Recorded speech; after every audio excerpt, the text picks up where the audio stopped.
Em 1959, quando Fidel Castro anunciou ao mundo que sua revolução era comunista, passou a ser apoiado por Moscou.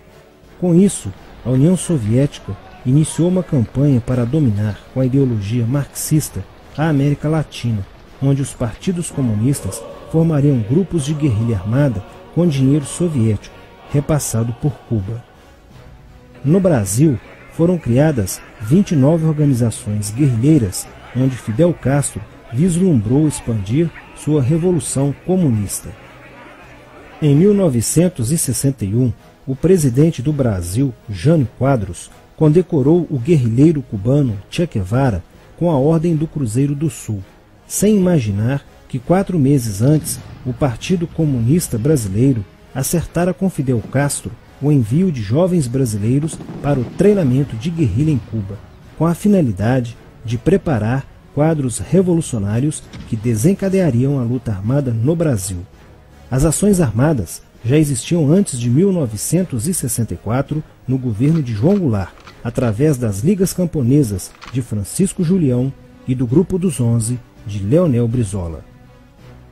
Com a chegada ao poder em 1964 do presidente Castelo Branco, centenas de comunistas e políticos de esquerda refugiaram-se no Uruguai, onde formariam a Frente Popular de Libertação, que a partir de 1965 empreenderia atos de sabotagem urbana e focos de guerrilha rural no Brasil, principalmente na Serra do Caparaó, cujos guerrilheiros, apoiados por Leonel Brizola, foram combatidos e vencidos por tropas da Polícia Militar de Minas Gerais. Em 1966, a esquerda brasileira, decidida a tomar o poder à força e em curto prazo, passou a adotar táticas terroristas como as que foram usadas pelo grupo guerrilheiro Ação Popular, que ao explodir uma bomba no saguão do Aeroporto Internacional de Guararapes, em Recife, matou o jornalista Edson Regis de Carvalho e o almirante Nelson Gomes Fernandes. A influência da Revolução Cubana passou a servir de modelo para muitos revolucionários como Carlos Marighella, do PCB, que em 1967 viajou a Cuba e participou de um evento sobre a propagação da luta armada no território brasileiro. De volta ao Brasil, em setembro de 1967, Marighella criou a Ação Libertadora Nacional, ALN, e começou a recrutar jovens brasileiros entre os estudantes que, depois de preparados ideologicamente, foram enviados a Cuba. Em 1968, com a chegada ao Brasil do primeiro contingente da ALN de guerrilheiros formados em Cuba, entrou em cena Carlos Lamarca, capitão do Exército e militante da Vanguarda Popular Revolucionária, VPR, que se uniu a Marighella e em janeiro de 1969 explodiu 50 quilos de dinamite no QG do 2º Exército, matando na explosão o soldado do Exército Mário Cosel Filho e ferindo 6 militares. E ainda, na cidade de São Paulo, os guerrilheiros avançaram com um veículo roubado e abordaram o capitão Chandler, do Exército dos Estados Unidos, que se encontrava no interior de um automóvel quando saía de sua residência. Chandler foi morto por uma rajada de metralhadora em frente da esposa e do filho de 9 anos. O Comando de Libertação Nacional, Colina, criado em Belo Horizonte no ano de 1968, executou na capital mineira vários assaltos a agências bancárias e atentados à bomba. Os guerrilheiros se reuniam durante as sessões de cinema no Cine Caiaca, localizado na área central de Belo Horizonte, para planejarem as ações de terror e guerrilha. A situação estava ficando caótica no país. Os guerrilheiros praticavam atentados à bomba nas grandes cidades, matando e ferindo vários inocentes, aumentando a insegurança e o medo da população, que passou a exigir ações imediatas do governo brasileiro para acabar com a violência praticada pela guerrilha. Atendendo ao clamor público para combater o terrorismo e a guerrilha com mais rigor, o presidente Costa e Silva editou o Ato Institucional número 5, AI-5, que previa o exílio e punições mais severas aos autores de atos de guerrilha terrorista praticados contra a população brasileira. Em desafio à nova medida do governo de proteção à sociedade, Carlos Marighella, em 1969, lançou o seu mini-manual do guerrilheiro urbano. Neste mesmo ano, só no Rio de Janeiro, a ALN, para aumentar os seus recursos financeiros, praticou 30 assaltos, sendo a maioria deles contra as agências bancárias. E ainda, em 1969, a ALN, juntamente com o movimento revolucionário 8 de outubro, o MR8, sequestrou o embaixador dos Estados Unidos, Charles Burke. O sequestro foi sugerido pelo guerrilheiro Franklin Martins. Os guerrilheiros exigiram a libertação de 15 presos políticos, dentre os quais se encontrava José Dirceu. A exigência foi prontamente atendida pelo governo militar. A ALN estava prestes a sofrer um grande golpe quando Marighella começou a cair. Após a prisão de um militante de sua organização, no dia 1º de outubro de 1969. Os dados fornecidos pelo militante da ALN preso coincidiram com informações prestadas por outro militante da VPR, que também denunciou o envolvimento de vários religiosos com grupos de guerrilha, entre eles Frei Beto. Quando Frei Fernando e Frei Ivo, também envolvidos com os grupos guerrilheiros, foram presos e logo após interrogados, os religiosos entregaram o ponto de contato de Carlos Marighella, na cidade de São Paulo.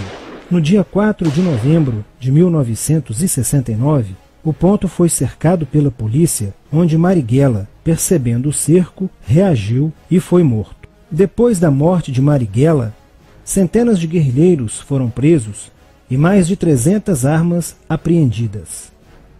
2 sequestros de diplomatas, o embaixador alemão Enfried von Hollemer e o cônsul japonês Nobuo Okushi, foram feitos às pressas para libertar os guerrilheiros que continuavam presos.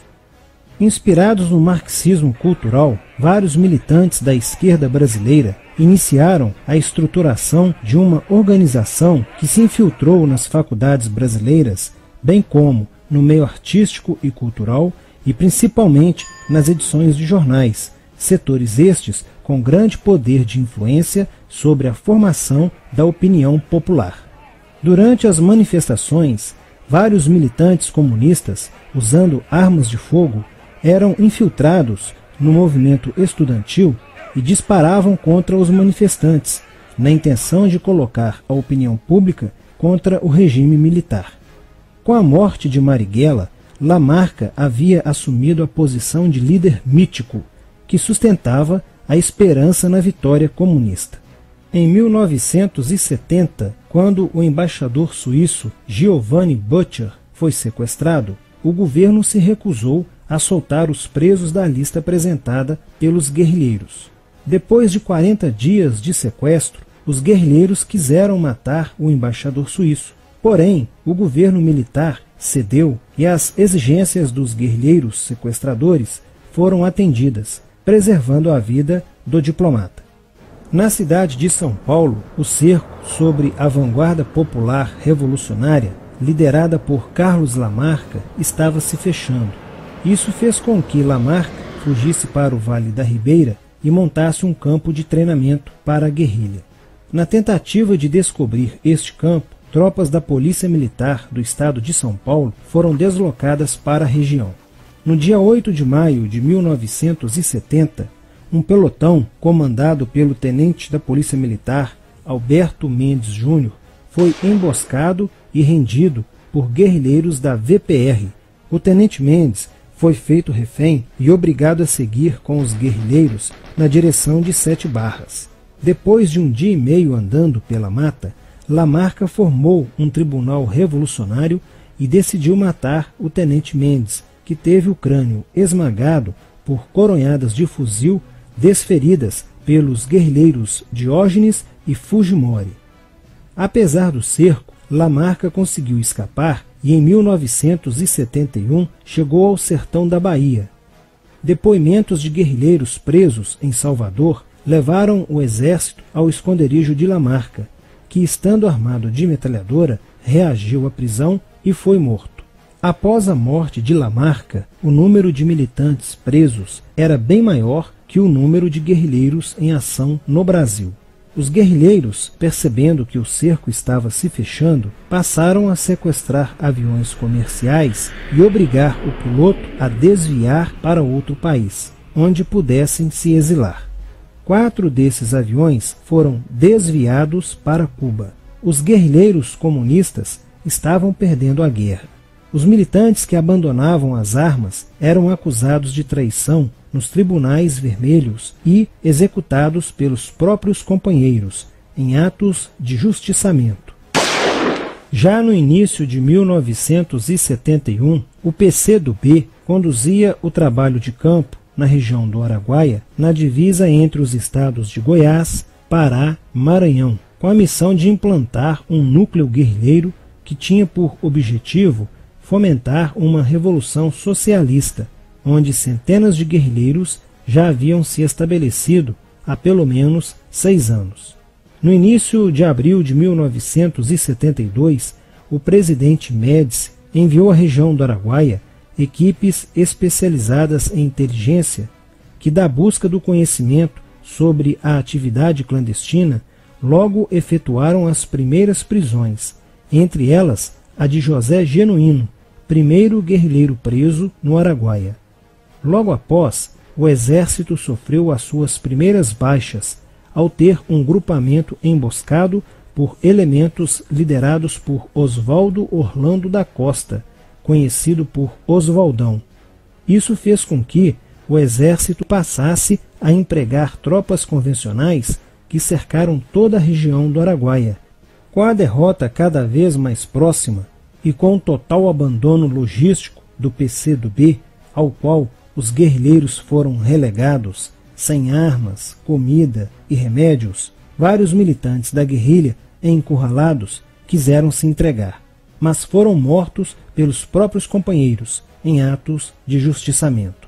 Após a morte de Oswaldão e o desmantelamento do comando militar da guerrilha, o cerco do exército se fechou sobre os rebeldes e vários guerrilheiros foram presos. Assim terminava o sonho da esquerda brasileira de transformar o Brasil em uma ditadura comunista. Mas a esquerda brasileira não desistiria de conquistar o poder e retornaria mais tarde com uma tática mais eficiente que a luta armada: o marxismo cultural.